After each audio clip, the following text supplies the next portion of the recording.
ನಮಸ್ಕಾರ ಫ್ರೆಂಡ್ಸ್, ನಾನು ಶಿವರಾಜ್ ಪಾಟೀಲ್. ನಿಮಗೆ ಕನ್ನಡ ಯೂಟ್ಯೂಬ್ ಚಾನಲ್ ಟುಡೇಸ್ ಇನ್ವೆಸ್ಟ್ಮೆಂಟ್ಗೆ ಸ್ವಾಗತ. ಇವತ್ತಿನ ದಿನ ನಮ್ಮ ಮಾರ್ಕೆಟ್ ಅಲ್ಲಿ ನಿಫ್ಟಿ ಎಕ್ಸ್ಪೈರಿ ದಿನ ಅಗೇನ್ ಕರೆಕ್ಷನ್ ಬಂತು. ನಿನ್ನೆ ಕ್ಲೋಸಿಂಗು ಬ್ರೇಕ್ಔಟ್ ಮೇಲೆ ಇತ್ತು 25,200 ಮೇಲೆ. ನಾವು ತುಂಬಾ ಬುಲ್ಲಿಶ್ ಆಗಿದ್ವಿ. ಹಾಗೂ ನಾವು ನಿನ್ನೆ ವಿಡಿಯೋದಲ್ಲಿ ಡಿಸ್ಕಸ್ ಮಾಡಬೇಕಾದ್ರೆ ನನ್ನ ಸ್ಟಾಪ್ ಲಾಸ್ ಲೆವೆಲ್ 25,150 ಆಗಿತ್ತು.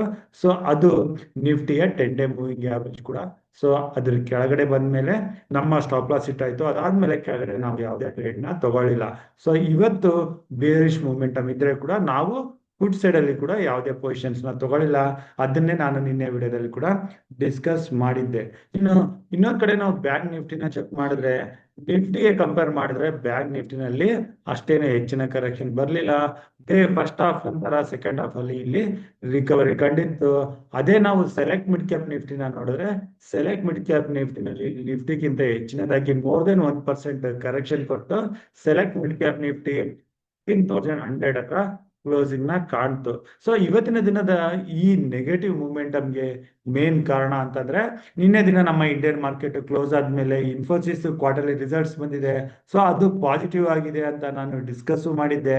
ಆದ್ರೆ ಮ್ಯಾನೇಜ್ಮೆಂಟ್ ಕಮಿಟ್ರಿ ಏನಲ್ಲಿ ಮ್ಯಾನೇಜ್ಮೆಂಟ್ ಏನು ಹೇಳಿತ್ತು ಅದು ಮಾರ್ಕೆಟ್ಗೆ ಇಷ್ಟ ಆಗ್ಲಿಲ್ಲ.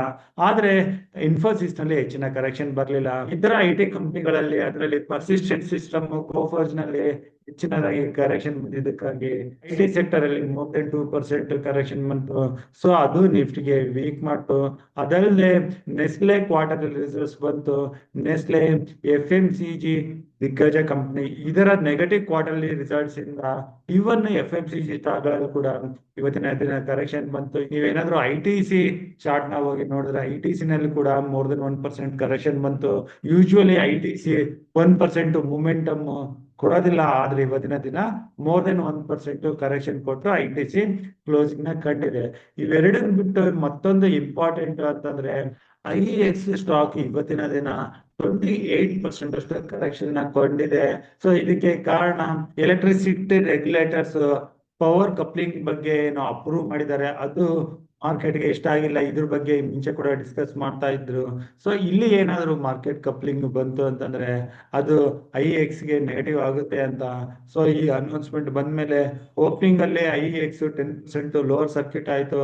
ಅದಾದ್ಮೇಲೆ ದಿನದ ಕೊನೆಯವರೆಗೂ 28% ನೆಗೆಟಿವ್ ಬಂದು ಸಿಗ್ನಲ್ ಕಾಣ್ತು. ಈ ಎಲ್ಲ ಕಾರಣದಿಂದ ಓವರ್ ಆಲ್ ಇವತ್ತಿನ ದಿನ ಮಾರ್ಕೆಟ್ ಅಲ್ಲಿ ನೆಗೆಟಿವ್ ಸೆಂಟಿಮೆಂಟ್ ಇತ್ತು. ಹಾಗೂ ಇವತ್ತಿನ ದಿನ ವೀಕ್ಲಿ ಎಕ್ಸ್ಪೈರಿ ಆಗಿರೋ ಕಾರಣ ಯಾರೆಲ್ಲ ಲಾಂಗ್ ಸೈಡ್ ಅಲ್ಲಿ ಪೊಸಿಷನ್ಸ್ ನ ಹೊಂದಿರ್ತಾರೆ, ನಾವು ನಿನ್ನೆ ದಿನ ವಿಡಿಯೋದಲ್ಲಿ ಡಿಸ್ಕಸ್ ಮಾಡ್ತಾ ಇದ್ವಿ, 25,200 ಹತ್ರ ಸ್ಟ್ರಾಂಗ್ ಪುಟ್ ರೈಟರ್ಸ್ ಬಿಲ್ಟ್ ಆಗಿದ್ದಾರೆ ಅಂತ. ಅವರ ಸ್ಟಾಪ್ ಲಾಸ್ 25,150 ಹತ್ರ ಇರುತ್ತೆ. ಈ ಕರೆಕ್ಷನ್ ಅಲ್ಲಿ ಅವರೆಲ್ಲ ಹೊರಗಡೆ ಬಂದ್ಮೇಲೆ ಆ ಮೂಮೆಂಟಮ್ ಇನ್ನು ಕೆಳಗಡೆ 25,050 ಕೆಳಗಡೆ ಒಂದು ಕ್ಷಣದಲ್ಲಿ ಹೊರಬಿಟ್ಟು, ಅದಾದ್ಮೇಲೆ ಕನ್ಸಲ್ಟೇಷನ್ ಆಗಿ ನಿಫ್ಟಿ 25,051 ಹತ್ರ ಕಟ್ಟಿದೆ. Last half an hour average closing 25,062 ಬರ್ತಾ ಇದೆ. ಇಲ್ಲಿಂದ ನಾಳೆ ದಿನ 25th ಜುಲೈ ಶುಕ್ರವಾರದ ಟ್ರೇಡಿಂಗ್ ಲೆವೆಲ್ಸ್ ಬಗ್ಗೆ ಡಿಸ್ಕಸ್ ಮಾಡಬೇಕು ಅಂತಂದ್ರೆ ನಮ್ಮ ಇಂಪಾರ್ಟೆಂಟ್ ಪ್ಯಾರಾಮೀಟರ್ಸ್ ಗಳನ್ನ ಕೂಡ ಕ್ವಿಕ್ ಆಗಿ ನೋಡ್ಬೇಕಾಗತ್ತೆ. ಇಂಡಿಯಾ ವಾಲಿಡಿಟಿ ಇಂಡೆಕ್ಸ್ ಇದು 11 ಕೆಳಗಡೆನೆ ಇದೆ. ರೆಡ್ ಕ್ರೂಡ್ ಆಯಿಲ್ 68 ಹತ್ರ, ನಮ್ಮ ರುಪಿ ವ್ಯಾಲ್ಯೂ ಅಗ್ನಿಸ್ಟ್ $86 ಹತ್ರ, US ಇಂಡೆಕ್ಸ್ 97.39 ಹತ್ರ ಇದ್ರೆ, US 10-year ಬಾಂಡ್ ಇದು ಈಗ ಮೇಲೆ ಬರ್ತಾ ಈಗ 4.4 ಹತ್ರ ಬಂದಿದೆ. ಇದೇನಾದ್ರೂ ಇದೇ ರೀತಿ ಹೆಚ್ಚಾಗ್ತಾ ಹೋದ್ರೆ ಇದು ಆಕ್ಚುಲಿ ನೆಗೆಟಿವ್ ಆಗೋ ಚಾನ್ಸಸ್ ಇರುತ್ತೆ over all global equity market ಅಲ್ಲಿ. ಅಗೇನ್ ಗ್ಲೋಬಲ್ ಇಕ್ವಿಟಿ ಮಾರ್ಕೆಟ್ ಅಲ್ಲಿ ನೆಗೆಟಿವ್ ಸೆಂಟಿಮೆಂಟ್ ಬಂದು US ಮಾರ್ಕೆಟ್ ಅಲ್ಲಿ ಏನಾದ್ರು ಕರೆಕ್ಷನ್ ಬಂದ್ರೆ ಅದ್ರ ಇಂಪ್ಯಾಕ್ಟ್ ನಾವು ಇಂಡಿಯನ್ ಮಾರ್ಕೆಟ್ ಅಲ್ಲಿ ನೋಡ್ತೀವಿ. ನಾವು ಈಗ ಡೌ ಜೋನ್ಸ್ ಫ್ಯೂಚರ್ಸ್ ಬಗ್ಗೆ ನೋಡೋದಾದ್ರೆ, ಡೌ ಜೋನ್ಸ್ ಫ್ಯೂಚರ್ಸ್ ಈಗ 45,000 ಮೇಲೆ ಬಂದು ಟ್ರೇಡ್ ಆಗ್ತಾ ಇದೆ. US IT ಇಂಡೆಕ್ಸ್, ನಾಸ್ಡಾಕ್ 23,000 ಮೇಲೆ ಇದೆ. ಇಲ್ಲಿ ಎಲ್ಲ ಪಾಸಿಟಿವ್ ಆಗಿ ಕಾಣಿಸ್ತಾ ಇದಾವೆ.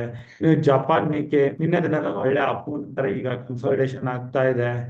UK DAX ಇಂಡೆಕ್ಸ್ ಕೂಡ ಗ್ಯಾಪ್ ಅಪ್ ನಂತರ ಸ್ವಲ್ಪ ಪ್ರಾಫಿಟ್ ಬುಕಿಂಗ್ ಅಲ್ಲಿ ಇದೆ. ಈಗ ನಾವು ಗ್ಲೋಬಲ್ ಮಾರ್ಕೆಟ್ ಕಡೆ ಅಷ್ಟೇನು ನೆಗೆಟಿವ್ ಸಿಗ್ತಾ ಇಲ್ಲ. ಇವತ್ತಿನ ದಿನ ನಮ್ಮ ಇಂಡಿಯನ್ ಮಾರ್ಕೆಟ್ ಅಲ್ಲಿ ಬಂದಿರೋ correction only Indian market stock ಗಳ ಕ್ವಾರ್ಟರ್ಲಿ ರಿಸಲ್ಟ್ ನೆಗೆಟಿವ್ ಇಂಪ್ಯಾಕ್ಟ್ ಇಂದಾನೆ ಆಗ್ತಾ ಇದೆ. ಇನ್ನು ನಾವು ಮುಂದುವರೆದ ಆಪ್ಷನ್ ಚೈನ್ ನ ಚೆಕ್ ಮಾಡಿದ್ರೆ, ಈಗ ನಿಫ್ಟಿ 25,000 ಹತ್ರ ಸಪೋರ್ಟ್ ಕಾಣಿಸ್ತಾ ಇದೆ. ಇಲ್ಲಿ ಪುಟ್ ರೈಟರ್ಸ್ ಇದ್ದಾರೆ. ಹಾಗೂ 25,200 ಹತ್ರ ರೆಸಿಸ್ಟೆನ್ಸ್ ಇದೆ. ಇನ್ನು 25,200 ಆದ್ಮೇಲೆ ಡೈರೆಕ್ಟ್ ಆಗಿ 25,500. ಅದೇ ಕೆಳಗಡೆ 25,000 ಕೆಳಗಡೆ ನೆಕ್ಸ್ಟ್ ಸ್ಟ್ರಾಂಗ್ ಸಪೋರ್ಟ್ ಎಲ್ಲೂ ಕಾಣಿಸ್ತಾ ಇಲ್ಲ. ಸೊ ಇಷ್ಟನ್ನ ಇಟ್ಕೊಂಡು ನಾವು ಲೆವೆಲ್ಸ್ ಬಗ್ಗೆ ಡಿಸ್ಕಸ್ ಮಾಡಬೇಕು ಅಂತಂದ್ರೆ, ಸೊ ಈಗ ಅಗೇನ್ ನಾನು Nifty 50 minutes candle stick chart ಇದ್ದೀನಿ. ಇನ್ನು ನಾವು ನಿಫ್ಟಿ ಬಗ್ಗೆ ಡಿಸ್ಕಸ್ ಮಾಡೋಕ್ಕಿಂತ ಮುಂಚೆ ಮತ್ತೊಂದು ಇಂಪಾರ್ಟೆಂಟ್ ಪಾಯಿಂಟ್ ಹೇಳ್ಬೇಕು ಅಂತಂದ್ರೆ, FIs ಮಾತ್ರ ಇಂಡಿಯನ್ ಮಾರ್ಕೆಟ್ ಅಲ್ಲಿ ಇನ್ನು ನೆಗೆಟಿವ್ ಆಗೇ ಇದ್ದಾರೆ. 24 ಜುಲೈ ಡೇಟಾ ಇನ್ನೂ ಬಂದಿಲ್ಲ, ಆದ್ರೆ 23 ಜುಲೈವರೆಗೂ ಅಗೇನ್ FIs ನೆಗೆಟಿವ್ ಆಗೇ ಇದ್ರು ಇಂಡಿಯನ್ ಮಾರ್ಕೆಟ್ ಅಲ್ಲಿ. ಸೊ ಅವರು ಡೇಟನ್ ಕೂಡ ನಾವು ಕಂಟಿನ್ಯೂಸ್ ಆಗಿ ಫಾಲೋ ಮಾಡಬೇಕಾಗುತ್ತೆ. ಇನ್ನು ಈಗ ನಿಫ್ಟಿ 25,062 ಹತ್ರ ಇನ್ನು ಕ್ಲೋಸ್ ಆಗಿದೆ. ಕೆಳಗಡೆ ಬಂದ್ರೆ 25,000 ಹಾಗೂ 24,950 ಇದು ಮೇನ್ ಸಪೋರ್ಟ್ ಆಗಿರುತ್ತೆ. ಮೇಲೆ ಬಂದ್ರೆ 25,200 ಇಂದ 250 ಇದು ರೆಸಿಸ್ಟೆನ್ಸ್ ಝೋನ್ ಆಗಿರುತ್ತೆ. ಸೊ ನಾವು ಏನಾದ್ರೂ ಇಂಟರ್ಡೇ ನಲ್ಲಿ ಪೊಸಿಷನ್ ತಗೋಬೇಕು ಅಂತಂದ್ರೆ ಕೆಳಗಡೆ 25,000 ಹತ್ರ ಬಂದ್ರೆ 24,950 ಹತ್ರ ಸ್ಟಾಪ್ ಲಾಸ್ ನ ಇಟ್ಕೊಂಡು ಅಲ್ಲಿಂದ ಲಾಂಗ್ ಸೈಡ್ ಅಲ್ಲಿ ಪೊಸಿಷನ್ ತೊಗೊಳಕ್ಕೆ ನೋಡ್ಬೋದು, ಯಾವುದೇ ರಿವರ್ಸಲ್ ಅಲ್ಲಿ. ಹಾಗೂ ಮೇಲೆ ಬಂದ್ರೆ 25,200 ಹತ್ರ ನಮ್ಗೆ ನಿಫ್ಟಿ ಸಿಕ್ಕು ಅಲ್ಲಿಂದ ರಿಜೆಕ್ಷನ್ ಕಂಡು ಕೆಳಗಡೆ ಬರ್ತಿದ್ರೆ 25,250 ಹತ್ರ ಸ್ಟಾಪ್ ಲಾಸ್ ಇಟ್ಕೊಂಡು ಪುಟ್ ಸೈಡ್ ಅಲ್ಲಿ ಪೊಸಿಷನ್ ತೊಗೊಳಕ್ಕೆ ನೋಡ್ಬೋದು. ಇನ್ನು ಯಾವುದೇ ಕಾರಣದಿಂದ ಕೆಳಗಡೆ 24,950 ಆದ್ರೂ ಬ್ರೇಕ್ ಆಗ್ಲಿ ಅಥವಾ ಮೇಲೆ 25,200 ಆದ್ರೂ ಮೇಲೆ ಬ್ರೇಕ್ ಕ್ರಾಸ್ ಆಗ್ಲಿ, ಸೊ ಆಗ ಅದಕ್ಕೆ ತಕ್ಕಂಗೆ ನಾವು ಪೊಸಿಷನ್ಸ್ ನ ತಗೋಬೇಕಾಗುತ್ತೆ.